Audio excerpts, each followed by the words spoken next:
Income করতে আমার কোনো জিনিসেরই কমতি রাখতে দিতে না তুমি।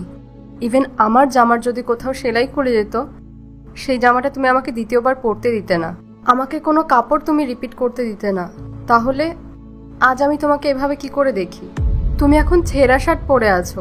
আচ্ছা, একটা কথা বলো তো, তোমার জায়গায় যদি আমি থাকতাম, তাহলে তুমি আমাকে এভাবে কম্প্রোমাইজ করে থাকতে দিতে?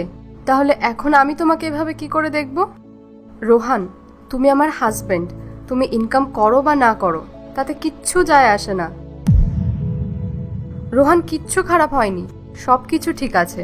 আর আমাদের অবস্থাও খারাপ হয়নি, শুধু আমাদের রোলটা পরিবর্তন হয়েছে। তুমি ঠিক বলেছো। আচ্ছা শোনো, যখন তুমি তোমার বিজনেসটা দাঁড় করিয়ে নেবে, তখন কিন্তু আমি আমার চাকরিটা ছেড়ে দেব, আর তখন রানীর মতো থাকবো আমি। অবশ্যই। আর হ্যাঁ, তুমি তখন আমাকে একটা ডায়মন্ডের নেকলেস কিনে দেবে তো? ঠিক আছে। পাক্কা? পাক্কা।